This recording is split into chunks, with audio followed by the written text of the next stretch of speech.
Bhopal history forum के इस episode में आप सभी का स्वागत है। फिर एक बार हम साथ हैं। हमारे साथ में हैं एडवोकेट शाहनवाज खान साहब।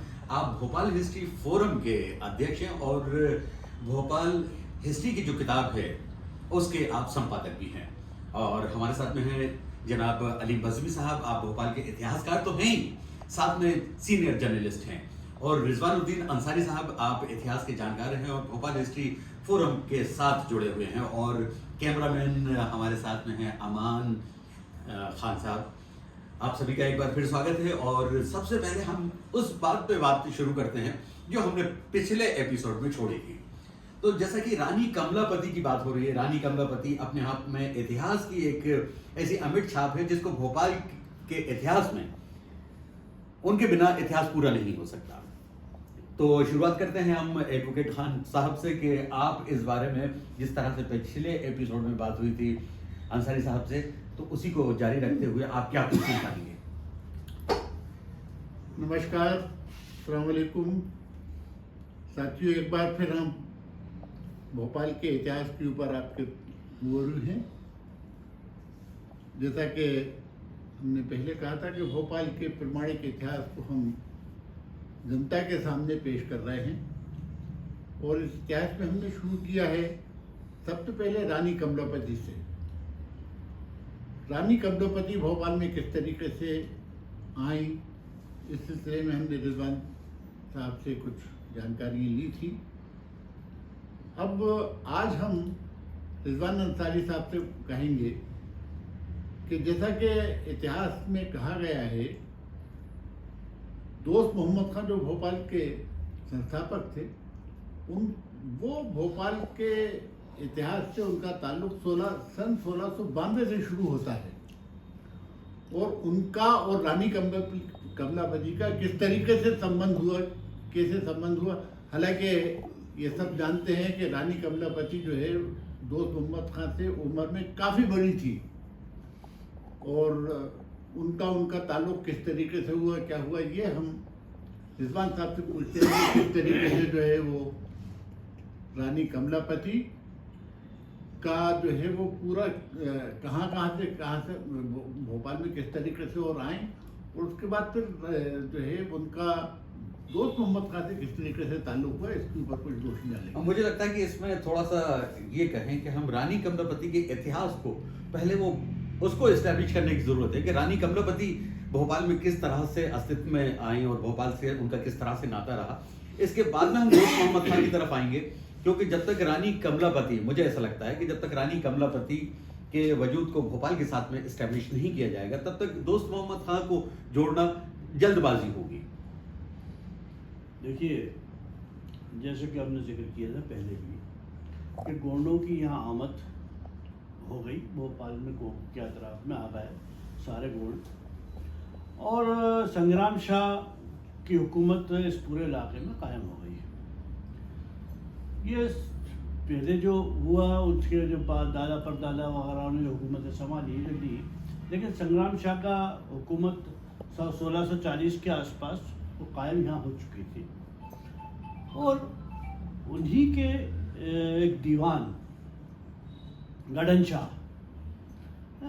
उन्होंने इसको मोरी गोंड भी कई बार कह देते हैं, क्योंकि मोरी अक्सर कई और जगह भी यूज़ हुआ है वर्ड, लेकिन इनका गढ़न शाह नाम तो मेन था।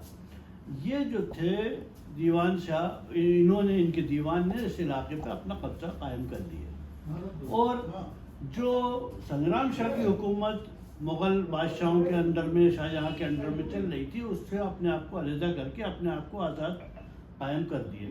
इसकी वजह से और उनकी जो औलादें रही तो उन्होंने किला गिन्नौर और चौकीगढ़ ख़ास तौर से ये दो किले जो थे, और उसमें एक भोपाल छोटा सा एक किला था, उस पर भी कब्जा कर दिया।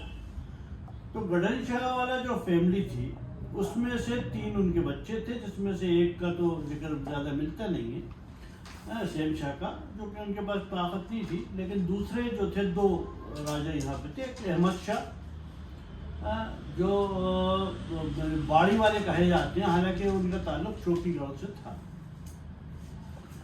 इन्हीं के चौकीगढ़ के जो अहमद शाह का जो ख़ानदान है और इनके जो पोते थे अहमद शाह के जो पोते, गढ़न शाह के पर पोते समझ लें आप, उनका नाम था भूपाल शाह। बल्लाल भी कहते हैं और सल्लाम भी कहा जाता है। ज़्यादा जगह सल्लाम है, लेकिन कहीं कहीं बल्लाल के नाम से भी इनका जिक्र है। अच्छा, ये एक चीज पूछना चाहेंगे कि भोपाल शाह सल्लाम या बल्लाल जो भी है, क्या इन्हीं के नाम से भोपाल के नाम की स्थापना हुई, कि इन्हीं के नाम से रखा गया है या क्या था? ज़्यादा इम्कान ये है कि इन्हीं, क्योंकि ये भोपाल के किले पे इनका क़याम रहा था। हाँ, और उस वक्त ताकत इनके पास आ चुकी थी, क्योंकि ये आज़ाद अपने आप को घोषित कर चुके थे और आबादी इन्हीं के दौर में यहाँ शुरू हुई है जी। इसलिए ज़्यादा इम्कान ये है कि इन्हीं के नाम से भोपाल इसको बनाया गया। ये अलग बात है कि जो पहले का क़याम के बाद जिक्र होता है कि भोजताल या भोजपाल की वजह से हो, ये इसकी बहुत प्रमाणिक बात नहीं है, क्योंकि उस ज़माने में यहाँ आबादी नहीं थी।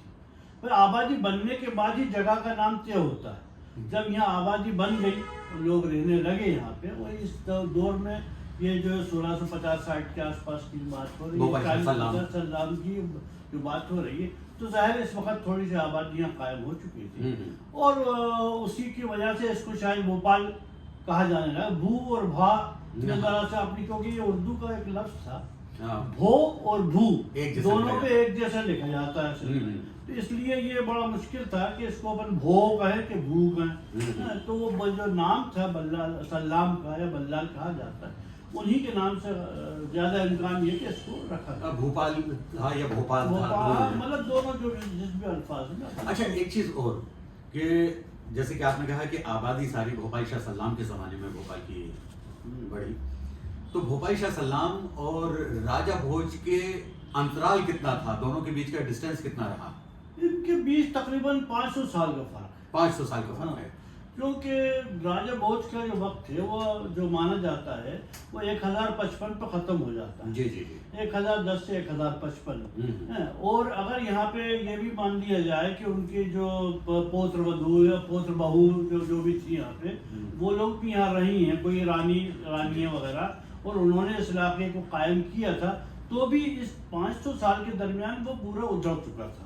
नहीं, इसमें यहाँ पे मेरे ये कहना है कि क्या भोपाल को बसाया गया था राजा भोज ने? ये कहानी प्रचलित है, इसको जरा क्लियर कीजिएगा। देखिए, भोपाल को राजा भोज का यहाँ आमद कभी हुई नहीं जी, है ना। ये एरिया जो था, जो बाद में बसा, जो तालाब और बना, वो जो भोजपुरा है, ये वो कहाँ पे था? देखिए, भोजपुर अलग है, भोजापुरा अलग है। ऐसे कई जगह भोजपुर और भोज। देखिए, भोजपुर जो है जी, ये तो इस भोजपुर जो कहा जाता है, ये तो यहाँ पे अपने पास ये मंडी द्वीप के पास ये इस एरिया में है ना। लेकिन भोजापुरा जो है वो तो बेरसिया के पास है। अच्छा, हाँ, बेरसिया के भी आगे मंगलगढ़ के पास। तो भोपाल जो राजा भोज का संबंध इस तरफ भोजापुर से है या भोजपुर से? नहीं, ये तो उनकी जगह से उनके लोगों ने उनके नाम से रखे, कभी उनको इस एरिया में आने की जरूरत ही नहीं पड़ी, ना वो आए। हाँ, उनके जो क्या होता है, जो बादशाह कहीं भी बीच में होता है, तो उनके खानदान के लोग थोड़े थोड़े दूर पे अपने किले बनाते हैं। हाँ, जो सेकेंडरी ऑर्डर बनता है, सेंटर के आसपास जो सर्किल बनता है, तो उनके या तो वंशज होते हैं, बेटे, पोते, परपोते, चाचा, भाई, बच्चे, ये अपने एरिया को कवर कर रहे हैं। तो मेरा मतलब ये है, जैसा आपने कहा, उसके लिहाज से राजा भोज को ने जो है भोपाल को नहीं बसाया। राजा भोज का भोपाल से ताल्लुक नहीं था।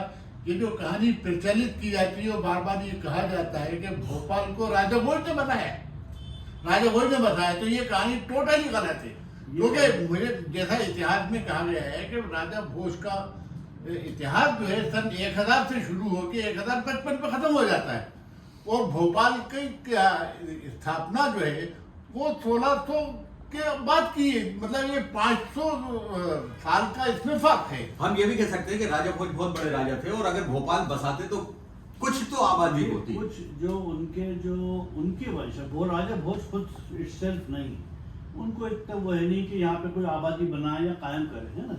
लेकिन उनके जो वंशज हैं, जैसे देवपाला थे यहाँ पे कई कई ऐसे पाल खान उनके जो खानदान के लोग थे, उन्होंने जैसे गिन्नौरगढ़ बसाया, या चौकीगढ़ बसाया, या शायद भोपाल का जो है उनके जो भोपाल का किला पुराना कहा जाता है उसको भी उनमें से किसी के उदयदित्य के नाम से जाना जाता है, उसने शायद बसाया।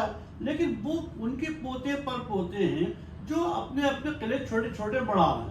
कि गनवारा पहले से था, उसी में उन्होंने जगहें दे रहे थे वो, तो इस एरिया को कमांड तो करना है उनको, लेकिन वो उनके नाम से कोई कुछ कर सकता है कहीं पे भी किसी चीज़ को, लेकिन उनके खुद मौजूदगी यहाँ पे कभी नहीं हुई क्योंकि उनकी जरूरत ही नहीं है यहाँ पे। अच्छा, राजा भोज के राजा थे, तो क्या उनका कमांड यहाँ भोपाल तक था?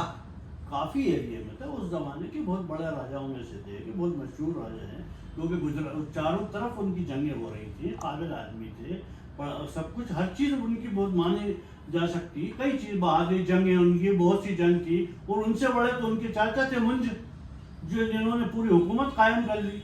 लेकिन क्या होता है कि देखिए उस एरिया में उस वक्त की जंगें, ताकत, ये सब इब्तदाई दौर के अंदर जंगें वगैरह बहुत हुई हैं उस जमाने में, उन्होंने जाहिर सबसे जंग करी। लेकिन यहाँ पे अपन बात दूसरे सिलसिले की करना चाह रहे थे कि ये नाम के सिलसिले क्योंकि आ गया था आपका भोपाल सा, इसलिए अपने ज़्यादा ख्याल ये कि ये राजा भोज से ताल्लुक नहीं है, बल्कि ये ताल्लुक ये गोंड शासक भोपाल सा सल्लाम कहीं या कभी बल्लाल भी कहा जाता है, इनसे इस भोपाल का नाम जुड़ा हुआ।